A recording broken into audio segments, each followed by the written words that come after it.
Я приветствую всех, кто любит глубину, и сегодня мы поговорим на, пожалуй, для меня самую интересную тему – это темная сторона бессмертия.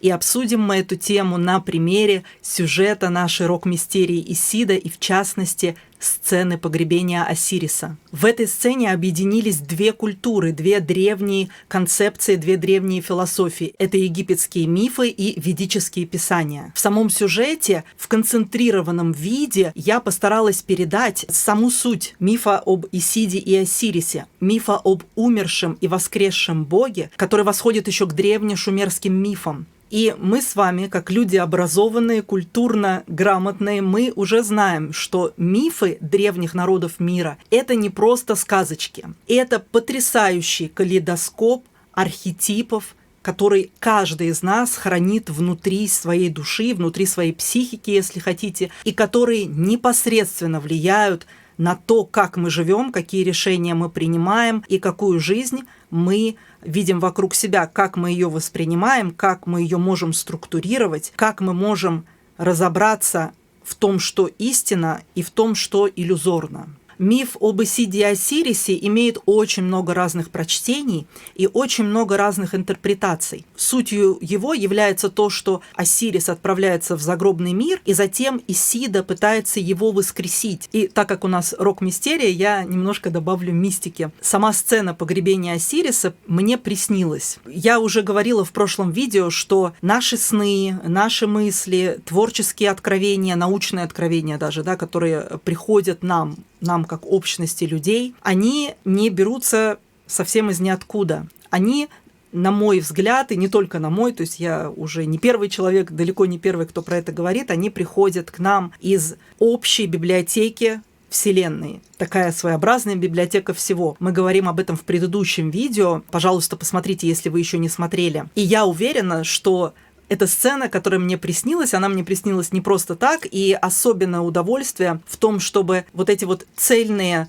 образы, которые приходят к нам во снах, мечтах, размышлениях, мы могли бы реализовать в настоящей жизни и сделать это в красивой, яркой, наглядной для других людей форме. Саму сцену я увидела так, как, впрочем, мы ее и показываем в спектакле. Исида произносит заклинание бессмертия, находясь в таком закрытом подземелье, можно сказать, в склепе. И по другую сторону от нее находится возлежащий Осирис, которого духи загробного мира оборачивают в саваны, для того, чтобы он совершил путешествие в загробный мир и отыскал там секрет вечной жизни. Для чего это нужно Исиде и Осирису? Для того, чтобы они могли жить вечно, любить друг друга вечно и никогда не забывать ни себя, ни друг друга. И дальше Осирис совершает этот переход в загробный мир, в то время как Исида, находясь в земном измерении, в земном пространстве, сопровождает его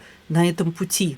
В этом сюжете Исида и Осирис не являются напрямую богами из древнеегипетской мифологии. Мы используем эти образы, мы используем эти архетипы, но в гораздо большей концепции, в гораздо более широкой концепции. По сути, это двое возлюбленных, такие же, как и мы с вами, мужчина и женщина, которые решают совершить очень сложный и опасный путь в попытке обмануть смерть. На этом пути они воплощаются в разных ипостасях, проходя разные эпохи человеческой мысли, человеческого духа, отношения к смерти, отношения к вечной жизни, отношения к любви. И помимо образов Исиды и Осириса, в самом сюжете мы сталкиваемся с образами Семирамиды и Ара Прекрасного, и этот миф, эти архетипы, они очень тесно перекликаются с мифом об Исиде и Осирисе. Жизнь, побеждающая смерть, рвет ткань судьбы напополам, расколет на двоеземную твердь и вновь родит солнце дама.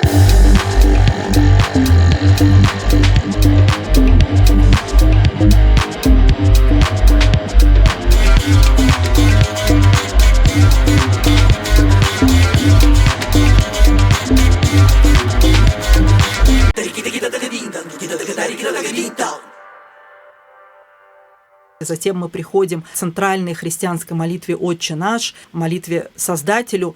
Но об этом мы поговорим в следующих видео, а пока остановимся на самой первой сцене. В момент перехода Осириса в загробный мир, как я уже сказала, его сопровождают духи этого подземного царства. И эти духи воплощаются в образах священных коров. И небольшая ремарка. Я изначально очень хотела сделать этот сюжет универсальным, чтобы он нас погружал в разные забытые миры, но при этом, чтобы каждый из нас находил там что-то, что тревожит и одновременно вдохновляет нашу душу, да, душу каждого из нас. И вот этот вот переход из жизни в смерть и из смерти в возрождение – это ведь путь каждого человека на земле. Если мы точно знаем, что есть жизнь, мы точно знаем, что есть смерть, но мы точно не знаем, что есть после смерти. Там точно что-то есть, но мы не знаем. Никто оттуда пока не возвращался и не рассказывал нам это в подробностях. Мы можем только предполагать. И в этом контексте очень важно понимать, что если мы обратимся к древним религиям, древним культурам, конечно же, мы считаем их языческими культурами, то есть это традиции, в которых главенствует многобожие, да, то есть это много разных богов, каждый из которых отвечает за свои аспекты жизни. Вот потом мы развиваемся как будто бы, да, во что-то следующее, человечество развивается и приходит к единобожию. Я сразу оговорюсь, что мы не ведем здесь религиозные споры, мы пытаемся добраться до такой творческо-философской истины, а она может быть, опять же, у каждого из нас своя. Так вот, в этих древних культурах, если мы обратим особенное внимание на весь калейдоскоп архетипов, которые они нам предлагают, то мы обнаружим, что там нет четкого разделения на добро и зло. Там нет четкого разделения на свет и тьму. Там те архетипы, которые представляют условно небеса, и те архетипы, которые представляют условно подземелье, они постоянно друг с другом взаимодействуют. То есть, по сути, это действительно пересечение света и тьмы, пересечение условного добра, условного зла, в котором создается динамика жизни. И если они не столкнутся, если они не пересекутся, то жизнь просто не начнется. Должна пересечься боль с восторгом, должна пересечься печаль с радостью.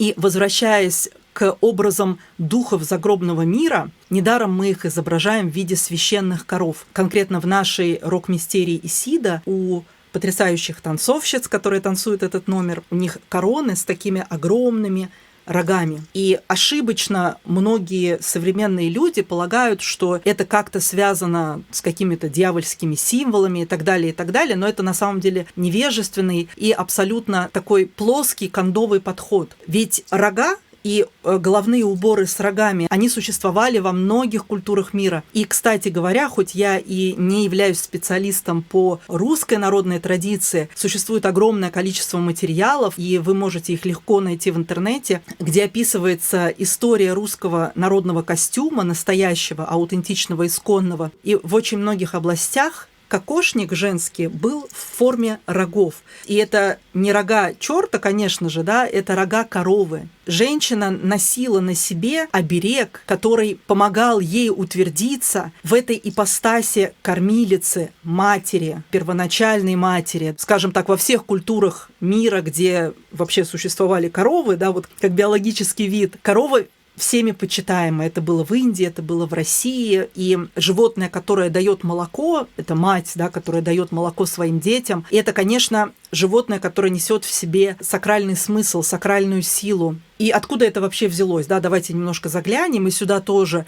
В случае с древнеегипетской мифологией и культурой это богиня Хатхор. Часто этот культ сплетался с культом Исиды, с культом Иштар. То есть это все были богини, которые сочетали в себе, кстати говоря, как и плодородие, материнское начало, и в то же время начало разрушающее, то есть это такая необузданная сила природы, да, ураганы, ветра, все, что может природа сделать с человеком, и то, к чему человек никогда не может быть готов до конца. И богиню Хатхор очень часто изображали в головном уборе, который представлял собой солнечный диск, в сторонах от него рога коровы. Такой же головной убор вы можете увидеть на изображениях Исиды. И Хатхор, и Исида, они, как я уже сказала, помимо вот этих таких для нас очевидно позитивных качеств, как материнское начало, плодородие, благополучие, урожай, они также отвечали за переход человека из жизни в смерть.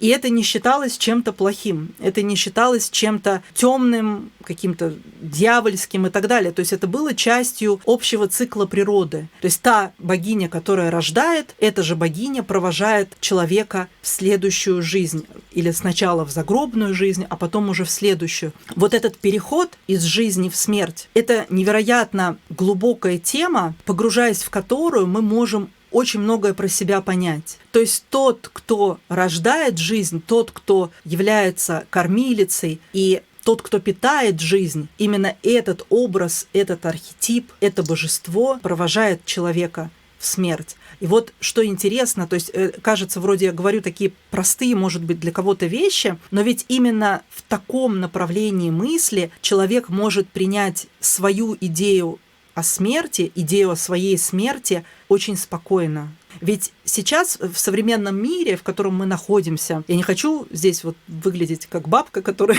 там говорит, что все современное плохо, все старое хорошо. Отнюдь нет, мы живем в потрясающем мире, и именно в этом мире я могу записывать очень легко, достаточно легко вот такие видео, и могу их постить, вы их можете увидеть, даже если я нахожусь в Японии, а вы на Барбадосе. Это огромный плюс этого мира. Но сейчас мы живем, как будто мы бессмертные. Вот эта тема смерти, которая в древних культурах находилась очень близко, вот рука об руку шла с темой жизнью, рождения, урожая, сейчас в современном мире она как будто бы отрезана полностью из нашего современного обихода. И если вы, кстати, посмотрите, допустим, такие первобытные, первородные традиции, которые сохранились при провожании умерших, например, в Африке, у меня будет отдельное видео про африканскую культуру, африканскую музыку, которая вплетена также в сюжет нашей рок-мистерии Исида. Так вот, в этих культурах смерть не является поводом горевать. Это является поводом для радости. Человек умер, он перешел, он освободился, он прожил достойную жизнь, и мы достойно его провожаем. И вот как раз-таки, может быть, многие из вас слышали Coffin Song, да, которая стала мемом, где африканцы несут гроб с телом умершего и пританцовывают. Это очень хорошо показывает отношение тех людей, у которых осталась связь со своими древними культурами, вот эта тесная связь, их отношение к смерти. Это совсем не то отношение, которое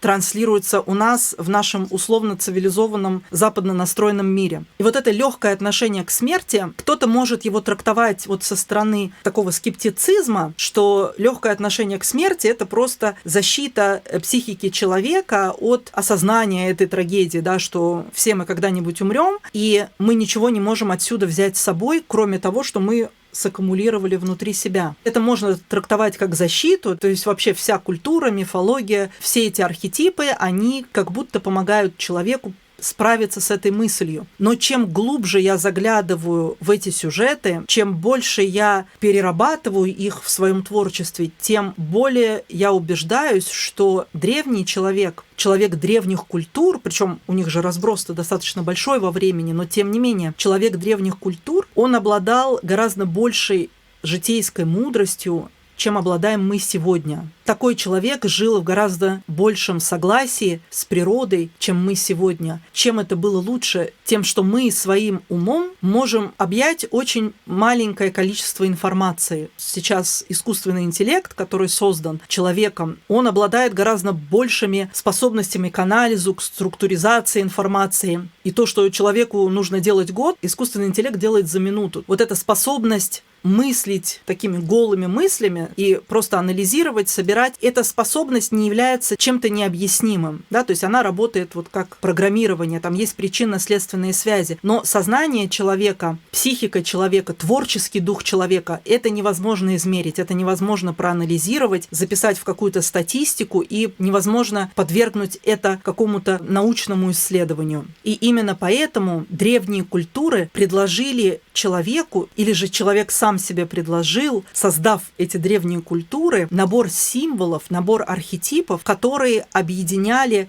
его с природой, объединяли его со звездным небом, со стихиями, которые могли убить весь урожай или не позволить охотиться в течение какого-то времени и голодать. То есть человек таким образом через эти символы объединил себя вместе с природой в единое целое. То есть видите, как интересно работают эти древние архетипы. Человек, переходя из жизни в смерть, просто меняет качество своего бытия, но путь этот един. И в нем нет черного и белого, нет хорошего, плохого, и нету рая и ада. В этой философии рай и ад, они находятся внутри человека и буквально на этой же земле, в том же пространстве, в котором мы, люди, проживаем свой опыт. Мы можем проживать его здесь, мы можем проживать его потом в каких-то других мирах, предположительно, да, и там везде внутри нас будет наш собственный рай и собственный ад. И возвращаясь к сцене погребения, когда я поняла, что эта сцена точно будет таким зачином сценария, завязкой сценария, я сразу поняла, что за песня там будет звучать. К этому моменту мы с Александром Куинджи, моим неизменным коллегой, мы издали альбом, на котором звучала индийская мантра бессмертия.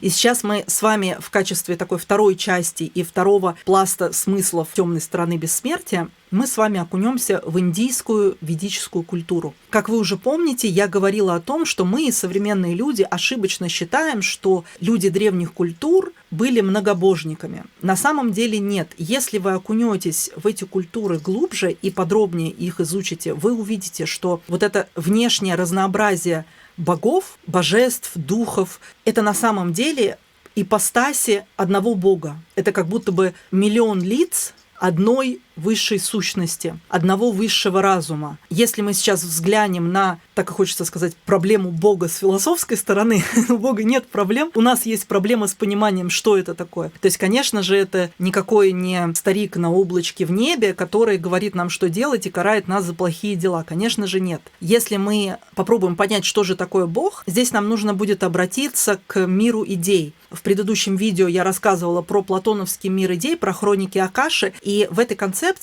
мы принимаем то, что существует некое пространство, некое измерение, в котором все человеческие идеи, все человеческие формы и формы материального мира вокруг нас имеют свои совершенно изначальные источники. Там есть идеальный микрофон, там есть идеальный палец, там есть идеальная любовь, там есть идеальный свет, а все, что мы видим здесь, это лишь отражение вот этих вот идеальных источников, идеальных форм. То есть все формы, которые вокруг нас, они никогда не достигнут идеала. Про это я говорила в предыдущем видео. Кто не видел, пожалуйста, посмотрите. Там я раскрываю эту тему побольше и поглубже. Бог в данном случае – это концентрат всего. Если мы обратимся к христианской культуре, то сказано, что Бог создал человека по образу и подобию своему. И если мы представим, вот, что человек в качестве лучшей версии себя может сделать в этой жизни и умножить это на 10 триллионов раз, вот это будет Бог, да, вот так, если по-простому мы обратимся к этой проблеме и к этому вопросу. Бог не может быть однобоким, Бог не может быть плоской идеи. Это совершенно очевидно, что если мы обращаемся к этой идее, то Бог должен содержать в себе все. И свет, и условный свет, и условную тьму, и условное добро, и условное зло. И в древних мифах и культурах Бог выражен в форме разных архетипов именно таким образом. Даже такой момент, если мы обратимся к истории религии, даже в тех пантеонах богов, которые мы считаем едиными, например, древнегреческий пантеон, древнеармянский пантеон богов, древнеиндийский, даже в этом пантеоне богов не было раньше единства. То есть в этой области люди верили в этого бога, в этой области люди верили в этого бога. Они не воевали между собой за то, чей бог выражен лучше. У кого-то был бог в виде женщины, которая являла собой материнство, плодородие и так далее. У кого-то он был в виде такого мужского начала, который метает молнии и отвечает за взрывы вулканов, потому что у этих людей рядом находился вулкан, извержение которого они наблюдали перманентно. У кого-то это была богиня воды, потому что они жили возле реки. То есть человек всегда видел Бога как совокупность неких форм, неких условий. Именно это происходит в индийской культуре, где разные аспекты абсолютного разума, абсолютной силы Создателя Вселенной, Создателя всех миров выражены в разной форме. И в частности, та форма, про которую мы будем говорить, это форма темного бога. Это Шива и Кали. Мантра бессмертия, которую мы исполняем в этой части, в этой сцене погребения, в этой части рок-мистерии Сида, это именно мантра из шиваистской традиции.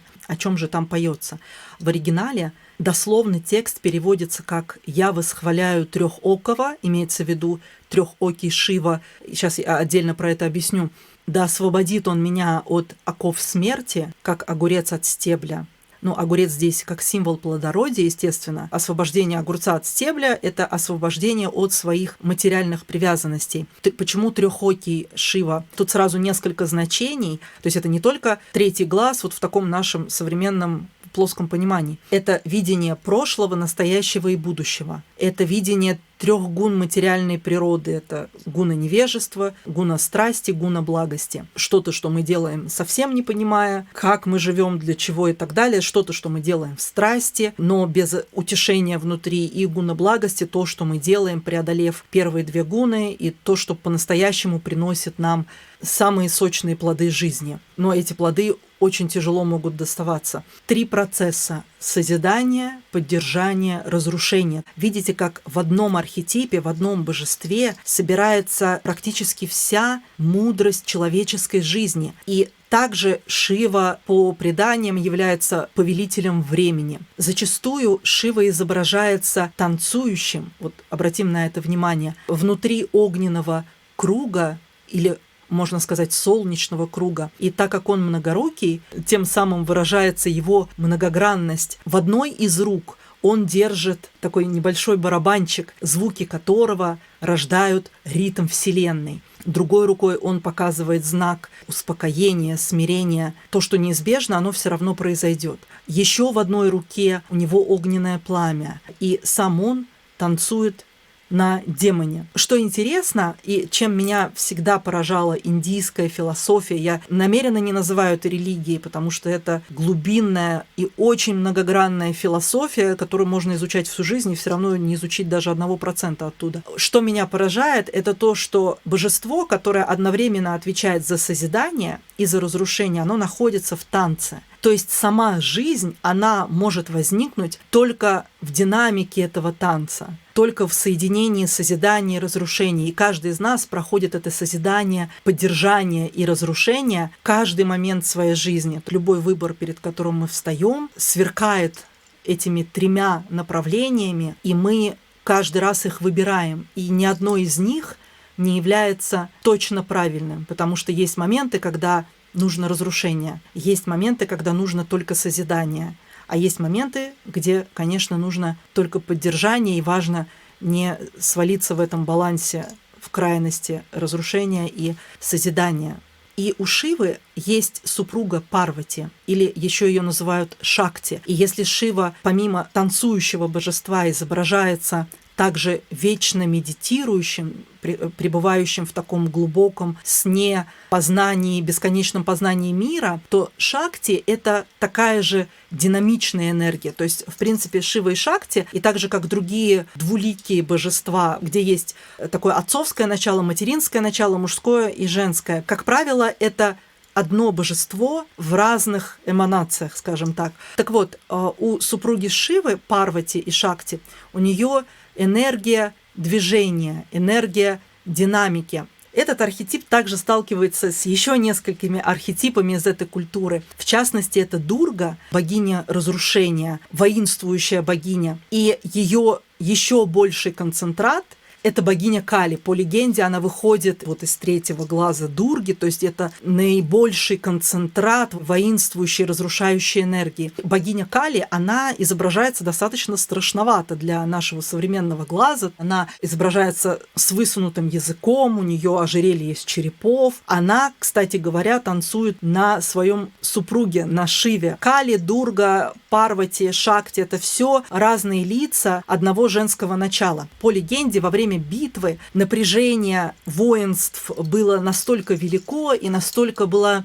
сильна ярость одного из воинств, что на поле боя явилась богиня Дурга, и затем из нее вышла богиня Кали и начала разрушать все вокруг своей вот этой безудержной энергией, как земные стихии, да, которые невозможно остановить, как цунами, как землетрясение, как взрыв вулкана. Этой своей энергией она могла полностью разрушить мир, но в определенный момент Шива решил спасти мир, он лег под ее ноги, и когда она поняла, что она танцует на теле своего супруга, именно в этот момент ей стало стыдно, она остановилась и прикусила себе язык. Ее в том числе из-за этого изображают с высунутым языком. Вот это разрушающее женское начало, на мой взгляд, оно вообще неправильно понято в нашем, опять же, тленном современном мире. Почему? Потому что разрушающее женское начало — это не про женщин, вот если мы сейчас немножко в житейский такой смысл спустимся, это не про тех женщин, которые идут по головам, такая стервоза, которая рушит вокруг себя все беспринципное и безжалостное. Это вообще про другое. В данном случае вот эта женская, настоящая женская разрушающая сила — это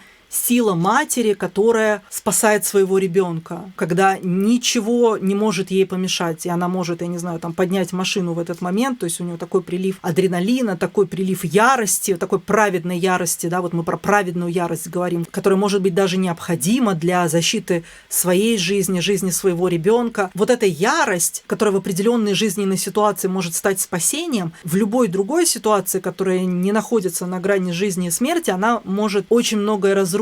И вот это женское разрушительное начало, безграничная энергия, это как готовый в любую минуту взорваться ядерный реактор. В древних культурах такое начало женщины почиталось так же, как способность женщины рождать. То есть способность женщины разрушать почиталась так же, как способность женщины рождать. Опять же, простая мысль, но вдумайтесь. И, на мой взгляд, женское разрушающее начало, оно плавно перетекло из древних культур, как мы говорим в кавычках, языческих культур, оно перетекло в христианскую Библию, где Ева начинает грехопадение. Я думаю, это связано, хотя, может быть, сейчас культурологи и религиоведы со мной поспорят и правильно сделают. Пожалуйста, спорьте со мной в комментариях. Все, что я здесь высказываю, это сугубо мое такое творческое философское видение. И потом вот это женское разрушающее начало, вот это начало грехопадения, мы потом все свернули не туда, да, поэтому потом женщин сжигали как ведьм и так далее, и так далее. То есть мы должны понимать, и это относится не только к женщинам, да, то есть мы должны понимать, резюмируя все сказанное, мы должны понимать, что мудрость древних мифов, мудрость древних культур — это огромный космос смыслов. И это не про плохое и хорошее, это не про тьму и свет, это про бесстрашие, взглянуть глубоко внутрь себя, осознать, что внутри человека, так же, как и внутри природы, живет необузданная, яростная сила, построить мостик между собой и своей необузданной яростной силой. Потому что вот эта ядерная сила может стать атомным реактором нашей жизни, если мы правильно используем эти знания, если мы правильно используем эти внутренние наши технологии. В рок-мистерии Исида двое возлюбленных, которые захотели обмануть смерть, использовали свою тягу к темной силе бессмертия, не понимая до конца, как мир устроен, и что все, что происходит с нами в нашей жизни, все, что происходит в мире, имеет свои причинно-следственные связи, недоступные человеческому пониманию. Относясь уважительно к этой темной стороне мироздания, к этой темной материи мироздания, мы никогда не будем в проигрыше. Спокойно наблюдая за ней внутри себя, умея ее направить в нужное русло, мы обретаем огромную мощь. И даже если мы не умеем с ней справляться, то путь, который мы проходим, учась взаимодействовать с этой темной стороной себя, этот путь обязательно приведет нас к благу. Этот путь обязательно приведет нас к чему-то беспрецедентно интересному и вдохновляющему. Будьте уверены. Сегодня мы взглянули в эту темную бездну, темную сторону, как и нашей рок-мистерии, сюжета нашей рок-мистерии, так и нашей с вами внутренней жизни, нашего с вами внутреннего космоса. Я надеюсь, что вам было интересно. Пишите свои мысли на эту тему, на тему темной стороны бессмертия, на тему темной стороны древних культур, темных образов, темных архетипов. В следующем видео мы с вами пойдем дальше по сюжету, туда, где герои оказываются в чистилище, пространстве между небом и землей, между жизнью и смертью. И там мы с вами затронем еще одну музыкальную культуру. Не буду пока открывать все карты. Будет очень интересно. Желаю вам отличного дня, и чтобы мысли о глубине вдохновляли вас в вашей повседневной жизни. Жизнь, побеждающая смерть, рвет ткань судьбы напополам, расколет на твою земную твердь, и вновь родит солнце там.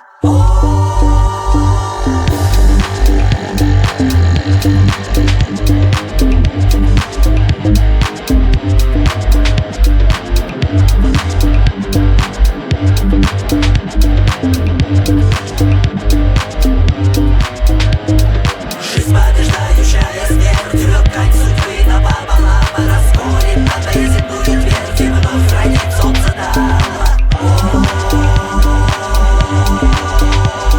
Жизнь, побеждающая смерть, рвет ткань судьбы напополам, расколет на твою земную твердь, и вновь родит солнце там.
это оригинальный Beatles.